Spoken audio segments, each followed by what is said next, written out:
सेवा ही मेरी पहचान, शंकर सोनेजा, पैनल नंबर 26।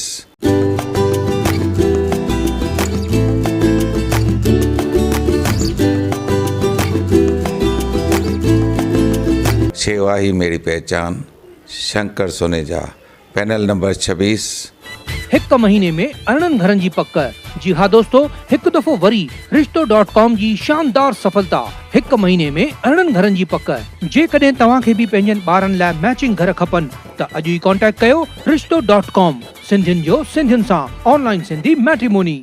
नमस्कार, मैं राजेश दलवानी। आप देख रहे उल्लास लाइन बुलेटिन। शहर की ताज़ा खबरें देखने के लिए हमारे न्यूज़ चैनल को जरूर सब्सक्राइब करें। जय वसंत शाह, जय पारू शाह, जय झूलेलाल। जैसे कि आप सबको पता है कि ये सदगुरु साईं वसंत गोड शहंशाह पारू शाह दरबार आसाउतल स्थान, दुआओं की दरबार, ये एक सूफी दर है, फकीरी स्थान है। पहले तो मैं समस्त मीडिया टीम जो आई हुई है उन सबको मैं उन सबका आभार प्रकट कर रहा हूँ कि एक छोटे से बुलावे पे आप सब लोग यहाँ आए। बस यही प्यार हमेशा मान ये बरकरार रहे। सदगुरु साईं अमरदास साहब जी तीसरी पातशाही, उनकी 83 वर्षीय उत्सव व दरवेशों में दरवेश सदगुरु बाबा साहेब परमानंद साहब जी, उनकी पहली वर्षी साहब, उनके उपलक्ष्य में तारीख 19 से 25 मई 2022 को श्रीमद् भागवत महायज्ञ ज्ञान सप्ताह आयोजित किया गया है, जिसमें देवी चित्रलेखा वृंदावन से आकर के अपने मुखारविंद से श्रीमद् भागवत के बारे में आपको पूरा बताएगी, ज्ञान देगी, आपको सत्संग करेंगी, कथा करेंगी। इस कार्यक्रम के उपलक्ष्य में 19 तारीख को सुबह 10:30 बजे दरबार साहब से कलश यात्रा निकलेगी, जिसमें हमारी माताएं बहनें जो भी हैं वो, ये मान्यता होती है भागवत की कि जब हम ये कलश लेकर के परिक्रमा करके हम जहाँ भागवत आयोजित किया जाता है वहां रखते हैं और 8 दिन के बाद वो कलश एक अमृत के जैसा हो जाता है, अमृतपान हो जाता है। अगर वो भी अमृत पीता है तो समझ लीजिए कि उसको मुक्ति प्राप्त होती है। ये एक भागवत का महात्म है। तो कलश यात्रा है 10:30 बजे सुबह, और 20 तारीख को पूज्य सदगुरु शहंशाह बाबा पारू शाह साहब, सदगुरु साईं वसंत गोड साहब, जैसे कहते हैं कि गुरबाणी में ये कहा गया है, करण करावन आपे आप मानुष के कुछ नाही हाथ। देखिए, फकीरों के दरबारों की महिमा यही है कि यहाँ करने कराने वाले वही है, हम तो नौकर हैं, हम तो उनके दास हैं। उन्होंने हमको अपनी सेवा में रखा है, यही सबसे बड़ी भाग्य की निशानी है। 20 तारीख को पूज्य डेवरी साहब, जिसको जन्नत कहते हैं, जिसने हजारों लाखों लोगों की मन्नत पूरी की है, उस डेवरी साहब का नव निर्माण कार्य चल रहा है। 20 तारीख को डेवरी साहब में जो समाधियां उपस्थित हैं इस वक्त, उन समाधियों के साथ पूज्य दरवेश बाबा साईं परमानंद साहब जी की समाधि स्थापना सुबह 11 बजे की जाएगी। और साथ ही साथ इस भागवत कथा में रोज शाम को 5 बजे से लेकर के 9 बजे तक भागवत का पूरा ज्ञान चलेगा, और 9:30 बजे से आरतियां, और रात को जैसे सूफियाना कार्यक्रम दरबार में चलता है, जब तक उन मालिकों की रहमत हुई उन दरबार के अंदर कार्यक्रम है। उसके बाद 22 तारीख को एसवीएस भवन का भूमि पूजन रखा गया है, जिसमें ये सब उन महापुरुषों की ही देन है, जो कर रहे हैं वही कर रहे हैं। जिसमें सुबह 11 बजे भूमि पूजन है, जिसमें 70 रूम फर्स्ट फेज में, 70 रूम्स, साथ ही साथ 70 to 80 गैयों की गौशाला, और कम्युनिटी हॉल जिसमें आप शादी, एंगेजमेंट्स, जनेऊ कार्यक्रम, लंगर हॉल, साथ ही साथ लाइब्रेरी, और किसी की पगड़ी रस्म हो वो भी हम सब कार्यक्रम वहाँ, जो सामाजिक कार्यों के लिए वो हॉल बनेगा। जो संगत की सेवा के लिए होगा। और 23 तारीख को श्री गुरु ग्रंथ साहब का पाठ साहब आरंभ होगा। 25 तारीख को भोग साहब दोपहर को 2 बजे, और उसके बाद 25 तारीख सुबह 10 बजे हवन यज्ञ का कार्यक्रम रखा गया है, और ठीक शाम को भागवत कथा के बाद पूर्ण आहुति होगी। और जैसे कि हमारे सिंधियों में पलव को बहुत बड़ा महत्व दिया गया है। पलव मतलब दुआ। मेला जब समाप्त होता है तो पलव होता है। जो इंसान अगर 7 रातें 6 रातें नहीं जाग सकता, पलव रात जागा तो मतलब महात्म उसे मिल गया, उसका फल उसे मिला। तो पलव रात है, जागरण चलेगा, आनंद होगा दरबार में, और ठीक सुबह 4 बजे पलव की रस्म होगी। मैं चाहूंगा कि आप सब मीडिया और जो भी संगत जो मीडिया से जुड़ी हुई है वो सब लोग इस मेले का आनंद प्राप्त करें और अपनी सभी मनोकामनाएं सिद्ध करें। मेरा तो एक ही संदेश रहता है, एक जीवन में अगर इंसान को सुखी रहना है, सेवा, सिमरन, त्याग, 3 चीज है। त्याग मतलब एडजस्टमेंट। अपने जीवन में अगर हम एडजस्ट करना सीख गए तो काफी कुछ सीख जाएंगे। मन को मारना सीख गए तो इंसान ने जीवन जीने की जंग जीत ली। और सेवा, जिस इंसान के जीवन में अगर सेवा नहीं तो उसका जीवन व्यर्थ है। सेवा में ही सब कुछ है। जो भी जिस दरबार से जुड़ा है, जिस स्थान से जुड़ा है, कहीं भी जुड़े रहें, बस सेवा करते रहें, सेवा करते रहें। और सिमरन, सिमरन हमारे जीने की राह है। जब हम बैठते हैं उस प्रभु परमात्मा के साथ, कैसे अगर हम घर परिवार में जाएंगे तो बच्चों के साथ बैठेंगे, उनका हालचाल लेंगे, उनको क्या तकलीफ है हम उनसे हालचाल लेंगे, उसी तरीके से जब हम सिमरन में बैठते हैं तो वो वक्त हमारा प्रभु परमात्मा को है। उस वक्त हम अपने प्रभु परमात्मा को अपने जीवन का हाल, उन्हें सब पता है, लेकिन एक बैठ के अपनापन तब आता है जब हम बैठ के बताते हैं। तो सिमरन वही है, जब हम सिमरन करते हैं तो वो वक्त हमारे भगवान का, हमारे गुरु का, हमारे साईं का होता है। सिमरन करिए, ये 3 चीजें अगर जीवन में कर ली, मेरी तरफ से तो यही संदेश है, जीवन सफल है। एक सिंधी में कहावत है, मर्द न मरन ये कूपा इन कायम, देहि री दायम हाजिर हर जाए थे। संत, महापुरुष, दरवेश, इनकी कमाई अलग है। ये भक्ति करके एक आम इंसान और संत में फर्क क्या है, क्योंकि वे शुरुआत से भगवान के प्यारे रहे। तो ऐसे ही हमारे साईं अमरदास जी हुए, बाबा साईं वसंत गोड जी के पुत्र, तीसरी पातशाही। साईं वसंत गोड साहब जी ने अपनी उम्र 48 साल के बाद जो अपनी शेष उम्र बची, उन्होंने अपने प्यारे भक्त भाई लालचंद को दी। लालकाने में, ये पूरी हिस्ट्री है, इतिहास है, लालकाना में भाई लालचंद जी रहते थे।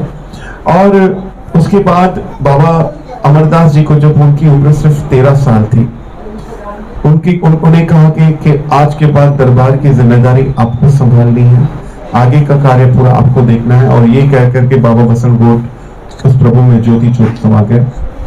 13 साल की उम्र में दरबार साहब का पूरा कार्य, पूरी सेवा, क्योंकि उस जमाने में दरबार में और कुछ नहीं, कम से कम 200 से 300 दरवेश, फकीर, मस्त, सीनियर सिटीजन्स रहते थे जिनकी सेवा दरबार करती थी। साईं अमरदास जी ने अपना पूरा जीवन दरबार की सेवा को दे दिया। और ये जैसे साईं पारोशा की वर्सी शुरू हुई, बाबा वसंत गोड जी ने, वर्सी का मतलब है कि हम उनको याद कर रहे हैं। ये तिथि, जिस तिथि में हमारे मुर्शिद हमको छोड़कर उस प्रभु में लीन हुए, ये वही तिथि है। उस तिथि को पकड़ के कुछ लोग डेट्स के हिसाब से चलते हैं, हम लोग तिथि के हिसाब से चलते हैं। तो अब ये किस्सा यहाँ ऐसे हुआ, बाबा अमरदास जी की तो वर्सी चलते आ रही है 83 ईयर से दरबार में, तो ये मेला लगता ही है, सादगी स्वरूप में लगता ही था। लेकिन पिछले साल हुआ क्या, बाबा साईं अमरदास साहब जी की वर्सी चल ही रही थी और दरवेश सदगुरु बाबा साईं परमानंद साहब जी बाबा में ही लीन हो गए, बाबा अमरदास में ही लीन हो गए। तो अब ये 2 मेले साथ में हैं, 2 वर्सियां साथ में हैं। वर्सी का मतलब यही है कि सिंधी में बोलते हैं वर्सी मतलब वर्षजन।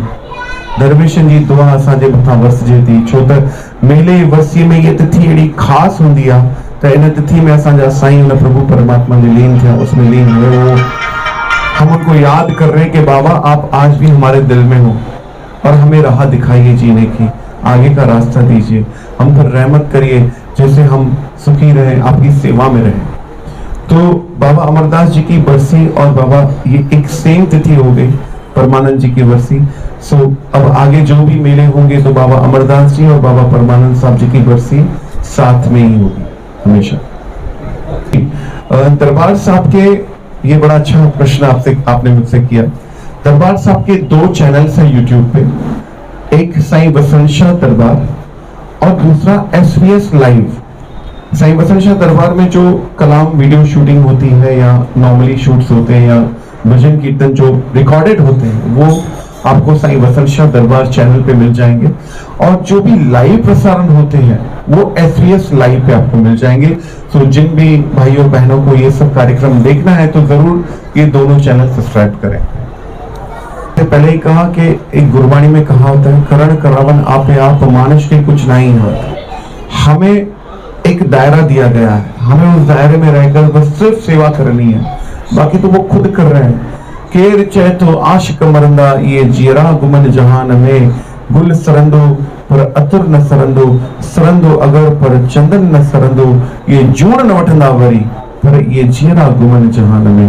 ये अज भी कायम दायम है, ये दर छोटा वसन पियो आशा उतर मुरादू छो तो पूरी करे, असां थोड़ी था पूरी क्यों मुरादू, असां सिर्फ सेवा में आयो। वो वसन गोट पाण वसे तो पियो, जेको संगत जूं मुरादू शहंशाह पारूशाह जी उमास जी रात, जंहिंमें 30-35 संगत 24 कलाक मेलो, असां त किथे ॾिठो ई न आहे। 24 कलाक मेलो हले तो, जंहिंमें 30-35 संगत अची दुआ वठी थी वञे संतन खां, मुरादू पूरी थियूं थियनि। को 5 उमासूं तो जागे, को 7 उमासूं तो जागे, ये उनजी लीला थी हले भई, वो पाण तो करे। असां त मां तव्हांखे मैं एक इतिहास आपको बताऊं, सिंध में एक छोटा सा प्रसंग मैं आपको बता रहा हूं। जब पार्टीशन हुआ, हिंदुस्तान और पाकिस्तान हुआ, तो उस वक्त गादी नशीन थे चौथी पातशाही बाबा चेतन राम जी। जैसे मैंने कहा कि हमारी कोई ट्रस्ट नहीं है, हम लोग का ये सिस्टम ही नहीं है, जो आएगा बस जो बाबा दे रहे हैं चलते जा रहे हैं, खुद ही वही चला रहे हैं, वही उनकी लीला चल रही है। तो उस समय क्लेम्स मिलते थे हम सिंधियों को, आपको पता होगा, जैसे ये प्रॉपर्टी जहां जहां, जैसे यहाँ से हमारे मुस्लिम भाई गए तो उनको वहां क्लेम्स मिले जो रेफ्यूजी हुए, और जो हम लोग रेफ्यूजी बन के यहाँ आए तो हम लोग को भी क्लेम्स मिले। जैसे ये जगह है तो हम लोग को ये क्लेम में मिली क्योंकि हमको जगह चाहिए थी, गवर्नमेंट ने हमको ये जगह दी। तो एक क्लेम ऑफिसर था लालवानी, उसने सोचा कि मैं साईं जी को सरप्राइज दूंगा, उसने साईं जी से बिना पूछे क्लेम पास करवा लिया। वो क्लेम था 9.5 लाख रुपए का उस जमाने में, मैं आपसे बात कर रहा हूं 1952 की। आज का कितना हो गया आप अंदाजा लगा सकते हैं। तो वो आकर के साईं जी के आगे मिठाई की पैकेट और चेक दिया, बिना कुछ बताए चेक भी दे दिया, सब दे दिया। बोला बाबा जी ये चेक है। तो बाबा जी ने खोला, बाबा जी भाई ये क्या है? बोला बाबा जी मैंने एक ऐसे ही क्लेम डाल दिया था कि आप अपना स्थान वहां से छोड़ के आए हैं, आप अपनी दरबार छोड़ के आए हैं, और उसके लिए मैंने क्लेम दे दिया और ये क्लेम पास हो गया, ये आप दरबार में सेवा में लगाइए। बाबा जी ने कहा नहीं, ये चेक आप वापस लेके जाइए। बोला बाबा जी क्यों? तो कहा देखिए भले हम यहाँ हैं लेकिन वहां दरबार आज भी चालू है, वहां अमावस्या होती है, वहां वसणगोट की वर्सी लगती है, बाबा वसणगोट बैठे हैं, वहां संगत की मुरादें पूरी कर रहे हैं। आज भी बाबा वसणगोट की जो दरबार है उसके 5 पिलर सिंधु नदी के अंदर है, वो जागृत दरबार है, जागृत स्थान है। मैं किस चीज का क्लेम लूं? क्लेम तो बंद जगह का लिया जाता है, खुली जगह का नहीं लिया जाता है। मेरे बाबा आज भी वहां बैठे हुए हैं, तो ये उनका स्थान है, मैं ये क्लेम नहीं लूंगा। इतनी बड़ी फकीरी, सोचिए उस जमाने में 9.5 लाख रुपए का चेक वापस दे देना, यही फकीरों की खासियतें हैं। तो मैंने कहा कि वो कार्य खुद आज भी सिंध में साईं आत्माराम जी के साथ जब हम जाते थे 2004-2005 में, तो हमारी दरबार ऐसे ढलान पे है, तो बाबा जी हाथ हमारा रहता था, बाबा जी पकड़ के नीचे चलते थे, तो बाबा जी की आंखें नम हो जाती थी, साईं आत्माराम जी की, ऐसे देखते थे यहाँ। तो मुझसे कहते थे बेटा देख रहा है? बोला यहाँ कोई महिला ही नहीं हुआ करता था, ये सब जगह जितनी भी थी ये दरबार की जगह थी, मेहमान आते थे रहते थे यहाँ, इस जगह में हम रहते थे, सब जगहों पे कब्जा हो गया है बेटा। तो मैं कहता था बाबा जी आप खुद खुदा मालिक हैं, आपको सिर्फ नजर घुमाने की देरी है, ये सब खुदा के आपको देके जाएंगे। कुदरत की लीला इतनी ऐसी हुई तो बाबा हंस पड़ते थे, बोलते थे सब अच्छा होगा, साईं भला करेगा। तो जब दरबार आए उसके बाद कुदरत की लीला ऐसी हुई तो कुछ जगह 4-5 जगह वाले थे, उन्होंने सामने से हमको कांटेक्ट किया और दरबार को जगह दे करके गए। उस जमाने में जब 2004-2005 में हम जाते थे तो दरबार साहब की टोटल एरिया लगभग थी 10,000 फीट, आज टोटल एरिया 40,000 स्क्वायर फीट के आसपास है। तो आज हम वहां हम नहीं बैठे हैं, या यहाँ या वहां, बाबा खुद अपने काम कर रहे हैं। ये जो एसपीएस भवन है, यहाँ जो भी गौशालाएं चल रही है, गौ माता की सेवा, ये वो करवा रहे हैं, वो कर रहे हैं। हमें तो कुछ ताकत ही नहीं है कुछ करें। मैं तो कहता हूँ हम तो निमित्त है, हमारा भाग्य ये है कि हम निमित्त बने हैं, हमें उन्होंने निमित्त बनाया है, ये सेवा बख्शी है। तो निमित्त बनना बड़ी बात है, और जो इंसान झुक करके निवृत्त न्याज से निमित्त बनेगा उसका जीवन सफल है। साईं जी भावी किस जगह पर? बिल्कुल दरबार के बाजू में ही स्थान लिया गया है। वहाँ हमारे दरबार के भक्त हैं जिनके दुकान थे, बंद थे, लिटिगेशन में थी वो प्रॉपर्टी, और वो लिटिगेशन क्लियर हुई, वो स्थान उन्होंने, वो जगह उन्होंने दरबार को सेवा के लिए दी। उल्लास लाइन बुलेटिन को सब्सक्राइब करें, बेल आइकॉन दबाएं और देखिए उल्लास लाइन बुलेटिन की न्यूज़ सबसे पहले आपके मोबाइल पर।